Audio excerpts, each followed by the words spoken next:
Welcome to episode 2 of season 8 of the Working Audio Tools podcast, the home of all things audio mixing and mastering. Here we regularly critique mixers and we interview audio professionals from the audio and YouTube communities. This week we want to follow on from our somewhat controversial introduction to season 8, our response to the Gen 2 audio interface release from Universal Audio. And Paul wanted to continue this with a chat about specifically what we need in audio interfaces, what we want in an ideal world, and possibly the future. I have one or two ideas and predictions for products that might be on the way.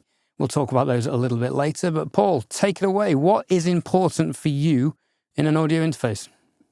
Right, so for anybody wondering, the whole reason that this whole idea came was because Ed, during our WhatsApp messages this week, came to me with, you never ever come to shit like this with me. He says, but I wonder what would happen if we made our own working audio tools interface. And then that my autistic brain was like, well, hold on here. I need to stop what I'm doing and I need to think about what that would be. And then obviously I got into a rabbit hole. So I think the easiest way to talk about this is to think about the things that we don't currently have in our studio that we'd like. So if we take my control room, so I've got two setups. I've got an Atmos setup and I've got a tracking setup. In the tracking setup in this room, I've got an Evo 16 and then I've got two Evo SP8s. So it is a 24 in, 24 out system. So in regards to what I am missing in this setup from one interface, I am missing a really, really good headphone amp, which is something that 99% of interfaces really struggle with. And I am missing a high quality, people would say audiophile DAC, but like a topping DX7 Pro Plus DAC. In terms of usability, I'm really happy with the audio. It's got the loop back, so again, it's great for video and stuff like that. I've got enough I/O to be able to run 1, 2, 3, 4, 5. Yeah, I could run all of the analog stuff that I've got running in here. I've got SP8 through there. I could basically do everything that I need. Many people may need a little bit more. We were talking about this on air, shambolically. So obviously, me being me, I was like, how much I/O could you actually get? And I think, after doing some very quick research, we found that it could get pretty crazy.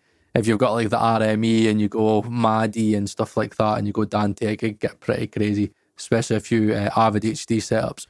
But in regards to me, I would say 24 in, 24 out, but I would really like to combine the technology that Topping have got with the DAC and the headphones and combine that with the workflow and the usability of the Evo 16, because it's got the smart gain, and the great thing is the Evo SP8s, they've got the smart gain on them as well, and you can control the smart gain for the Evo SP8s via the Evo 16. It's all connected via ADAT.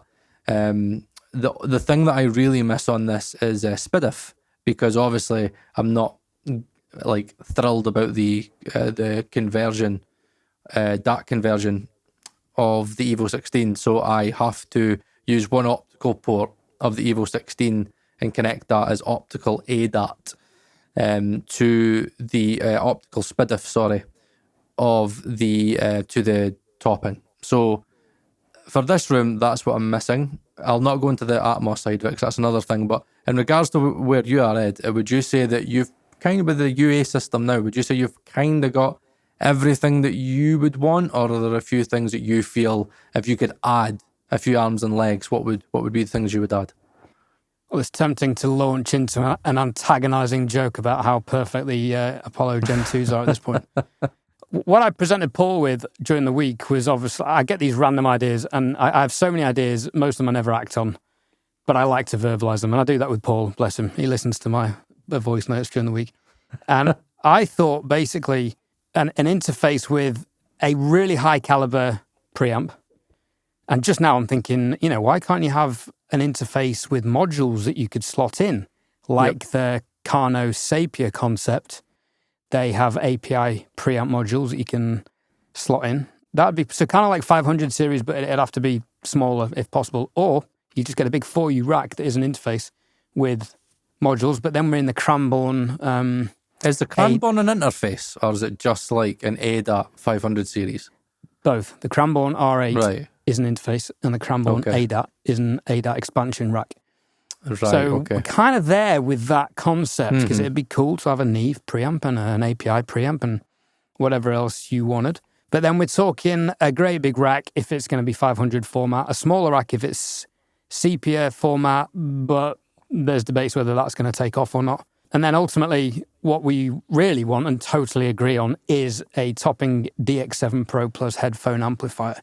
I think the company, besides topping that comes along with the headphone amp that good, that isn't like Link's Hilo price, will do really well. I guess the Neumann MT48 is on the way, but it's just still not topping good. It's a little or bit what limiting, topping could do is take their E2X2 and release a higher grade of E2X2. Definitely possible. It's possible. Take that headphone amp and put a good preamp in the topping. And again, you've got a pretty good interface. So on my channel, obviously, I review a lot of interfaces, and some people get angry when a budget interface doesn't have a certain feature, like MIDI, for example. People are even angry at the Apollos for not having MIDI. I understand that it alienates a certain group of people, but there's always something for somebody. But ultimately, I think what we were talking about was the ultimate interface that could do everything and have everything. And we're talking a SPDIF, ADAT, Dante / Maddie / Ravenna / Adam, and whichever digital protocol you want to choose. And stuff, Physical line outs, in and outs, DB25 connections, preamp inputs, obviously, monitor, line outputs, XLR outputs, RCA if you want to accommodate if you want DJs. to go on balance, Who cares about them? So you've got all these things that you could put into one interface, but the problem is once you put in, say, expandability, then a really good headphone amp, and do you need DSP? We'll get onto that in a minute.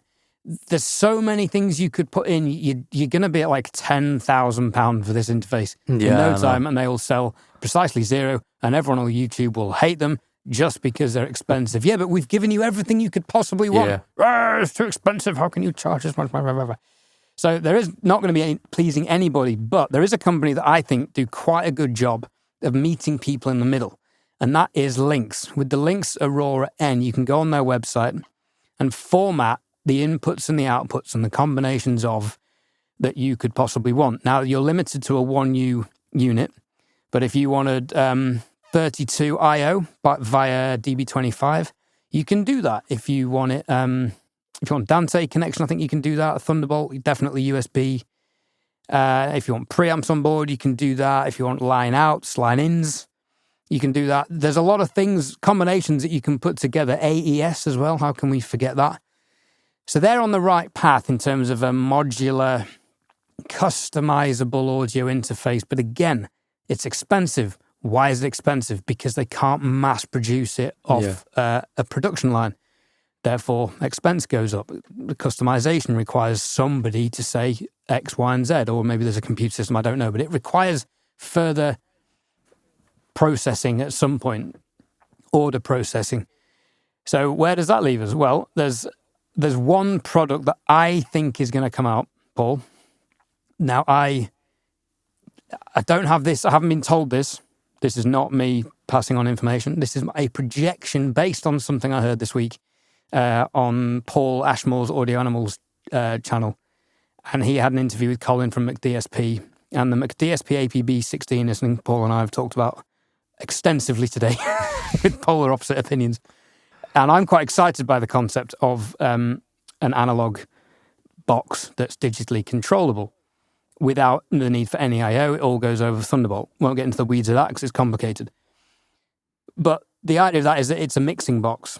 But they've been called or asked if they could do a audio interface box. And they're not confirming or denying if that's on the way. And I'm not confirming or denying that that's on the way. But an audio interface with real analog circuitry that you could patch in a mixer application, kind of like console with Universal Audio, where you're using DSP to process input chains, whether that be via a unison preamp to model the preamp or via the monitor inserts that you can record with or print as well on the UA system. But imagine if you could do that with real analog in a box. Totally. Now, 100%. I think that would be pretty exciting, especially if you could use different analog circuits and op amps and things to get the different preamp characteristics. I reckon that is something that is on the way. Now, if they can combine that with an amazing headphone amplifier, it's going to be amazing. But it's also going to be frightfully expensive. So as we discussed last week, Very we are expensive. pretty much at, I don't want to say a ceiling, but we're pretty much at a ceiling of diminishing returns where to get really any better, you've got to concede price at some point. Yep. You know, even the budget stuff is so good for the money. So where do we go? And also, what do we really need? My personal preference would be an audio interface with a really good headphone amplifier. But again, the Apollo Gen 2's delivered a significantly better headphone amp. Is it topping standard? No, but topping interface is good.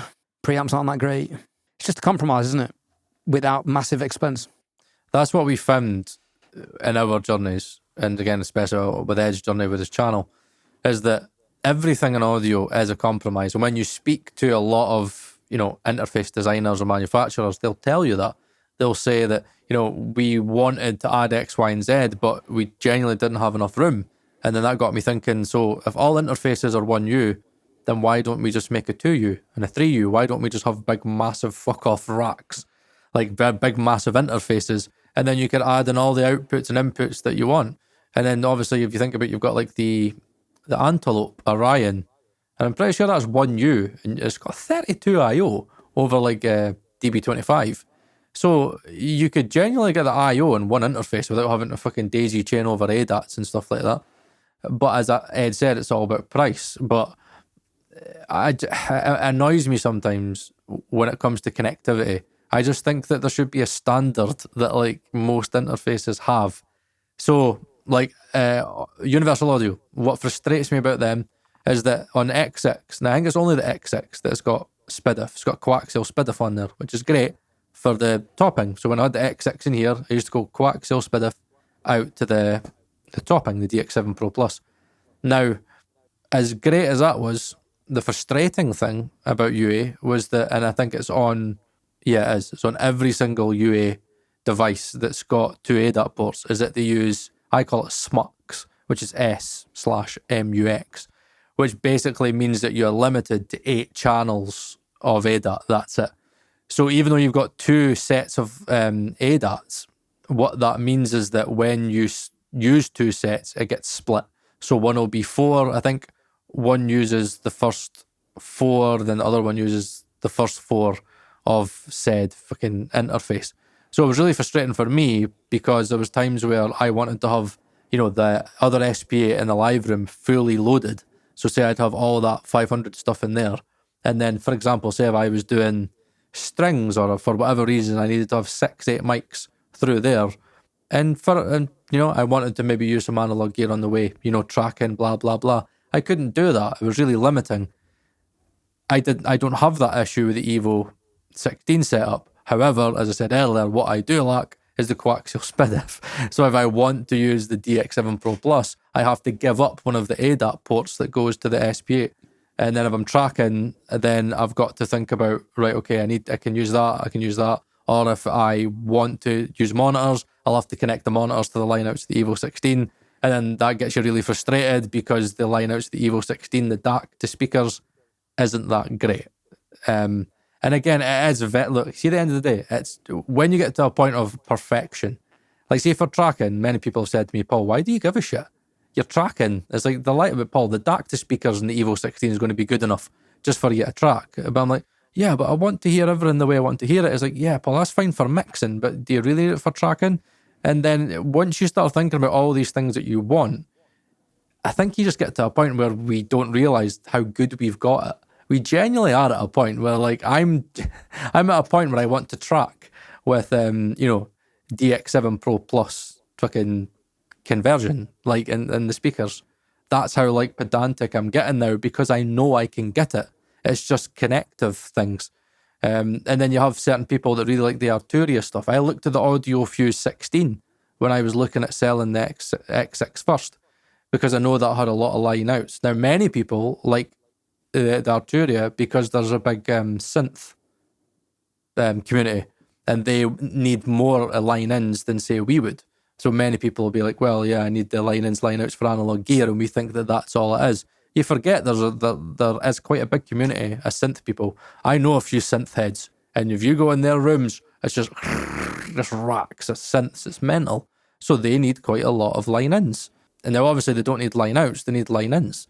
So the Arturia meets that budget. Now for somebody like me, I would sit there and go, I just need line out, line ins. I don't need more line ins.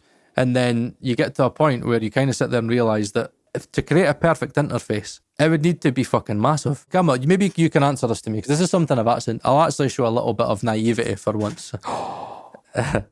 So see, in terms of like when people use DB25, just because I've never ever used them in the studio, my issue when I had the Atmos room, that I was like, I liked the fact that I was using the TRS way, was because I needed different lengths of cables for the Atmos room, because I'd need some that were short to go to some speakers, and I'd need longer ones to go to the rears and go to the heights. So how does that work, say, if you've got like a loom of 8, like DB25, but you need, certain different lengths? Do you just get a custom loom made? Is that the way that works? I mean, you could, but that'd be the expensive way. You just get an XLR extension. Yeah. And now if you're talking jacks, then Right, okay. Slightly different story, but no reason you can't get a jack extension. But most people would just have excess cabling. They'd just get the longest length they need and then just coil the rest up. Right, okay. Yeah, because I was thinking that with it, like, especially with the Atmos side, I was like, fuck, you would need like maybe in some rooms, maybe a 6 to 8 to 10 meter fucking cable, off a DB25. Yeah, I mean, for Atmos, I'm not sure that would make sense, because, you'd have to have the 8 pins coming out and then really long cables running off when 2 of them are just going to go a meter away from the interface and the others are going to go like 17 meters up into the ceiling by the time they've gone up the walls and over the ceiling. So, yeah, I mean, we're getting into the weeds here with the technicalities about audio interface I/O. There's other things to consider. I think there's probably a reason off the top of my head there is no interface bigger than 2U. And I think there's a power consumption element that you or I would not have a clue about. If you're putting all those electronics, that produces loads of heat, and you have to dissipate that heat either by conduction, in which case too much stuff is not going to work, or convection, and that requires fans, and then that's noisy, relatively. So there's a few things to bear in mind. Is that why the X16 is so limited? Because do you think that's why that is? Because it seems to be the more interfaces that if you get an Orion or something like that, it's like 32 I/O. I mean, you shouldn't really be asking, so has it got like optional like IDEC? Can I expand it even more? Maybe you might need to if you've got like fucking a huge studio. But I've always just noticed that interfaces are always 1U, and I don't think there ever has been an interface that's bigger than 2U. Yeah, it's just, I think I just wanted to kind of do like a shortish episode just talking about, what actually you would want for your perfect interface and why it is impossible for a manufacturer to make a perfect interface, because all our needs differ. And I think even just us talking very briefly about it already, you can see that our needs differ, and what bothers me won't bother Ed. And I think the best way to do it, I think, as Ed said, is the modular route. Probably is the right way. But the issue is that everybody seems to want everything for cheaper. I mean, fucking hell, like the Evo 16's 400 quid, and then the SB8s are 400 quid. Like, you could get 24 I/O for fucking £1,200. Yeah, like, the problem with those is then you are in the realm of unreliability. In what way? Well, everyone who's got an Evo 16 knows that the headphone amps make noise, and if they don't, they will make noise within a year. Oh, the shit, yeah. Oh, yeah. Even right now, it's like I hate recording through this for the podcast. It's because obviously I want the direct monitoring for my voice because I'm running it through the 1073. But I mean, even when I think about the mic preamps, I mean, I like the fact that we are getting down the route of Neve like creating like a 1073 preamp in their interface. I like the fact that Heritage Audio copied them, cheeky buggers, but I like that. I'm going to say that if somebody came out with an interface that gave you 2 Neve 1073 clones and 2 API clones, and then you had like the rest were all preamps. Yeah, but they'd like be clones. digitally controlled preamps. They wouldn't be as good. So fuck. I've got the. Dad, didn't start your shite now. Come on, like the GAP 1073 is there, and it's fucking amazing. I've done tests, and it is. If you now, ladies and gentlemen, test against the Neve 1073. Oh, for God! I'll bring one when we go to Scotland. When I come to Scotland. And I'll guarantee you'll fucking fail the blind test. I will guarantee you. And I will film it. And I will film Ed's response where he sits there and he goes, The gauntlet has been laid. Obviously, something got laid on this podcast. DistroKid sponsor the Working Audio Tools podcast, and you can get 30% off your first year's subscription using the VIP link in the YouTube video description and podcast show notes. DistroKid makes distribution of your music easy with unlimited uploads, and you get to keep 100% of your royalties and earnings. Join over 1 million artists who rely on DistroKid to get their music into Spotify, Apple Music, YouTube Music, TikTok, Tidal, Instagram, and all other streaming platforms now and in the future. The new DistroKid app is available on iOS. Go and download it from the App Store now. From here, you can upload new releases. You can see your DistroKid earnings and withdraw these earnings. You can view and share your hyperfollow links. You can check your streaming statistics from Spotify and Apple, and even add and edit lyrics and song titles. So keep track of your releases on the move with the new DistroKid app, available on iOS. Download it from the App Store now. AI, how can we implement AI? Okay. Besides smart gain, already in. Yeah. I'm not sure about AI, but what I would like is an interface that comes with Arc Studio in. Now, obviously, IK Multimedia have their speakers that have Arc in. It's a great idea. Why don't speakers come with their own room correction DSP? PMC have their own EQ thing, but why not go the extra length and have a proprietary room correction software, or have an interface like UA have done with Sound ID, only with Arc, because I think Arc's better. That would be cool. Again, as we discussed last week, headphone calibrations with, say, integrating can opener, an interface that can operate... Like RME do, and Neumann does, yeah. But they've got their own crossfeed algorithms. But possibly an interface that can integrate plugins. One of the most common questions I get on my Universal Audio videos when I'm talking about DSP is, can you run my third-party plugins on the Apollo DSP? Mm-hmm. No. Just no. It doesn't work that way. But if you could, that would be pretty sick. So if you could put on can opener, say, on the Apollo, use the Shark DSP core to run can opener, so you've got the crosstalk, you've got the Harman profiles, etc. That would be amazing. And then if you could use another Shark DSP core or something similar to run Arc on different monitor outputs, kind of like you can with Sound ID on the Gen 2s. They are doing an update at some point in the future where you can put multiple outputs for the alt speaker sounds. It's not available yet, but I've been assured it is coming.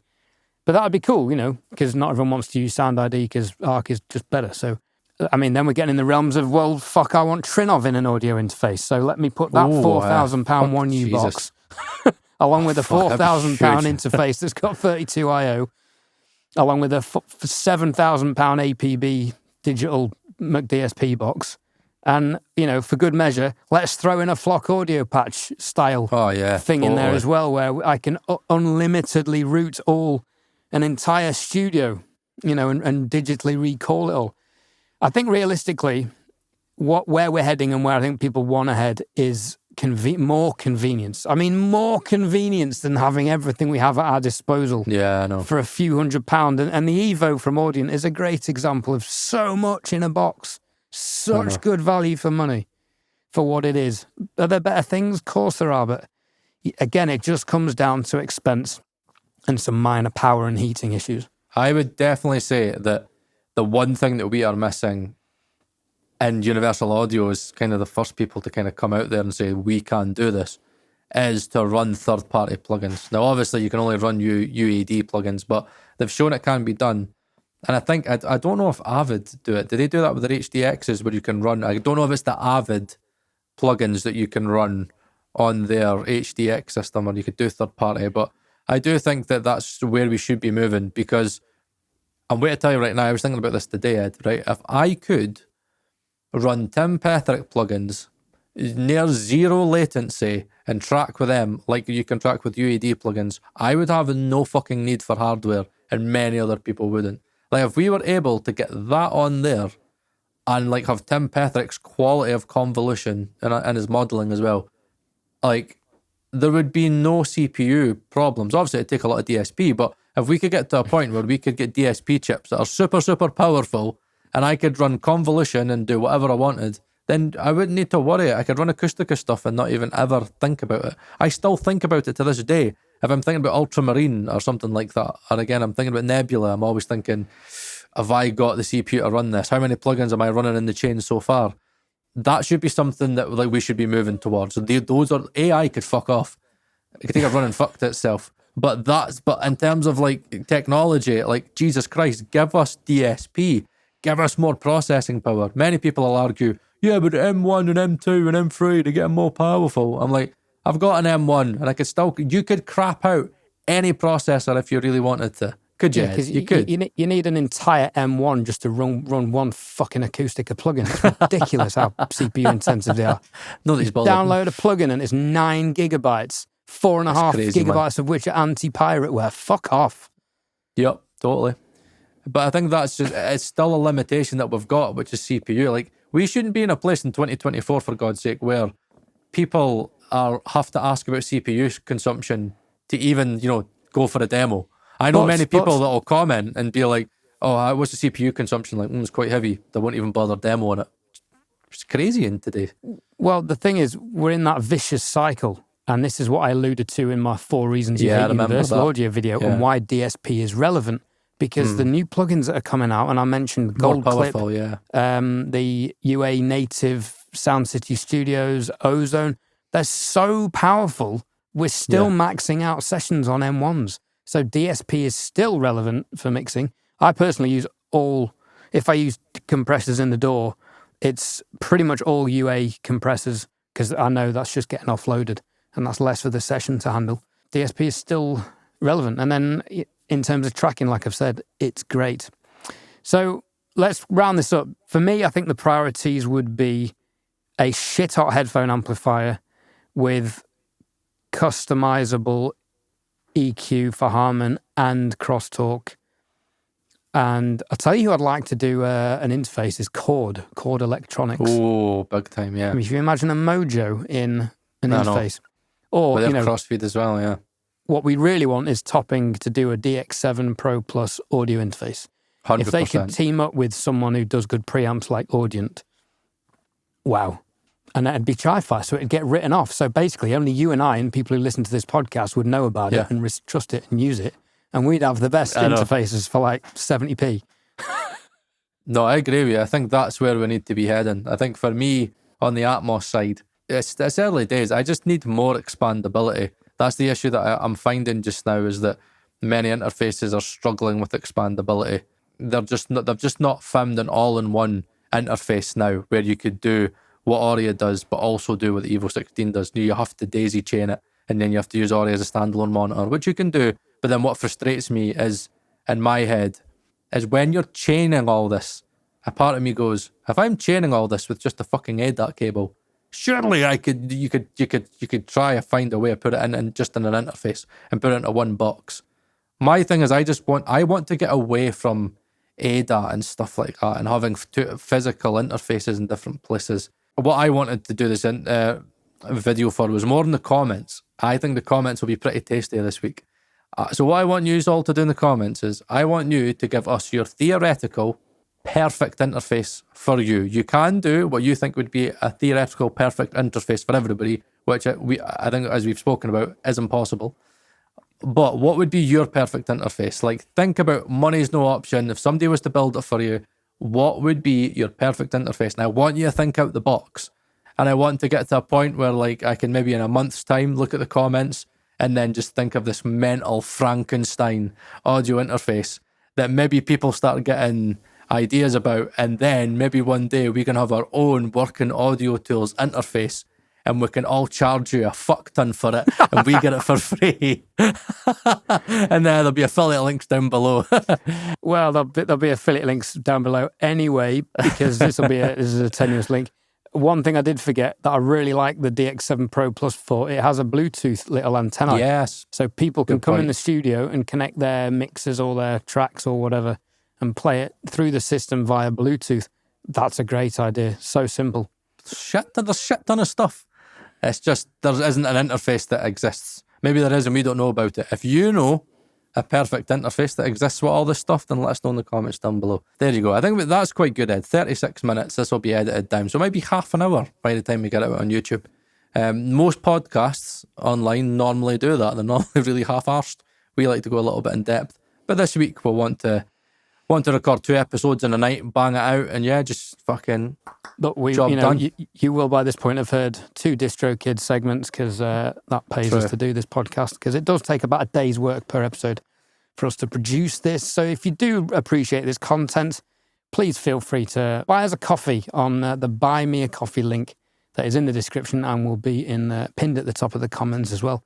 We very much appreciate your support because we get a lot of good feedback that it helps you guys out. So it's a symbiotic relationship.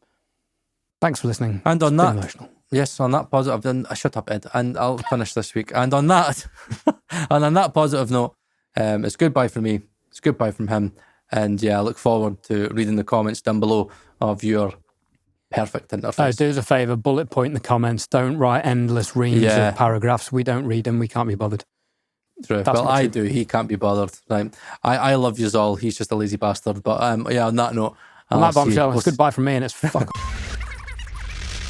DistroKid hosts a range of visually engaging social media promotion tools to help your release stand out from the crowd. Creative and colourful social media cards incorporate your artwork to help your release stand out. These are free to download and can be highly effective promoting your release. DistroKid also offer mini videos, which are free, short, customizable videos incorporating your artwork and a short clip of your track.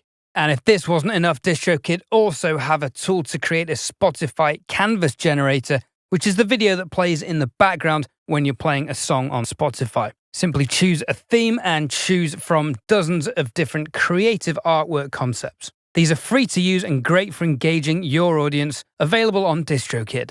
For an additional subscription of $8.25 a month, you can get your music videos distributed to Apple Music, Vevo, and Tidal, and you'll keep 100% of your royalties. With DistroVid from DistroKid.